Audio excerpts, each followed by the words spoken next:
5 தடவை கப்பை வின் பண்ண மும்பை இந்தியன்ஸ் இந்த தடவை நல்ல பெர்ஃபார்மன்ஸை கொடுத்து 6வது தடவை கப்பை தட்டி தூக்குவாங்களா?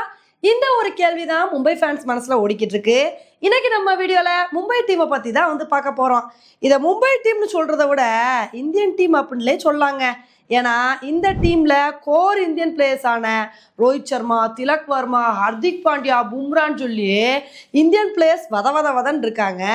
இது போக இந்தியன் கிரிக்கெட் டீம்ல எப்படி ஒவ்வொரு பிளேயருக்கும் பேக்கப் பிளேயர் இருப்பாங்களோ அதே மாதிரி மும்பை ஸ்குவாட்ல ஒவ்வொரு பிளேயருக்கும் பேக்கப் பிளேயர்ஸா வந்திருக்காங்க. அந்த அளவுக்கு மும்பை ஸ்குவாடை பார்த்தோம் அப்படின்னா வேற லெவல்ல இருக்கு. இம்பார்ட்டன்ட் பிளேயர்ஸ் எல்லாருமே இந்த ஸ்குவாட்ல தான் வந்திருக்காங்க. இப்போ மும்பையோட பிளேயிங் 11 எப்படி இருக்க வாய்ப்பு இருக்கு அப்படின்னா, ஓப்பனிங்ல ரோஹித் சர்மா, டிகாக் இவங்க தான் கிளம்பிறங்குவாங்க. டிகாக் இல்லை அப்படின்னா ரிக்கல்டனா கூட ஓப்பனிங்ல கிளம்பிறக்க வாய்ப்பு இருக்கு. அதுக்கப்புறம் பார்த்தீங்கன்னா ஒன் டவுனா திலக் வர்மா கிளம்பிறங்குவாரு. அதுக்கப்புறம் சூரியகுமார் யாதவ், ஹர்திக் பாண்டியா இந்த மாதிரி பேட்டிங் ஆர்டர் இருக்கும்.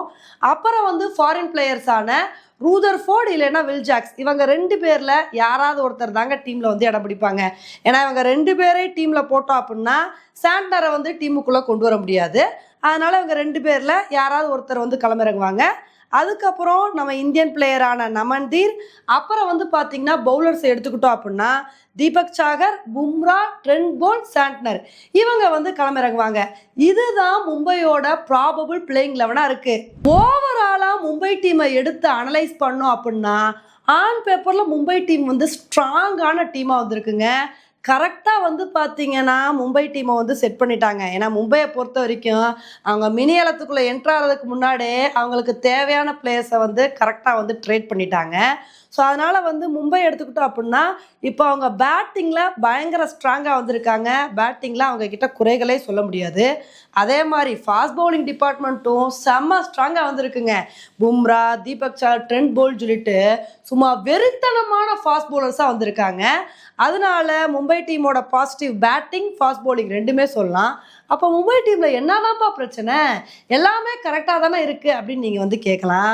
மும்பை டீமோட பெரிய பிரச்சனை என்ன அப்படின்னா அவங்க கிட்ட ஸ்ட்ராங்கான ஸ்பின்னர்ஸ் இல்லைங்க.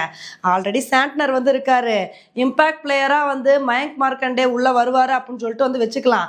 ஆனால் என்னதான் மும்பை கிட்ட ஸ்பின்னர்ஸ் இருந்தாலும் அந்த அளவுக்கு ஃபாஸ்ட் பவுலர்ஸ் வெறித்தனமாக இருக்கிற அளவுக்கு ஒரு த்ரெட்டனிங்கான ஸ்பின்னர் இல்லை அப்படின்னு தாங்க சொல்லணும்.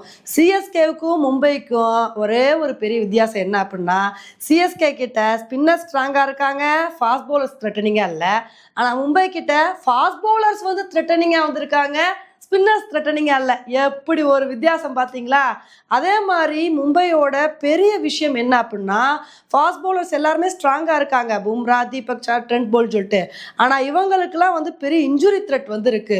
ஸோ இவங்களில் யாராவது ஒருத்தர் விளாட்லனா கூட அந்த ப்ரெஷர் அப்படியே யங் பிளேயர்ஸ் மேலே போகும்.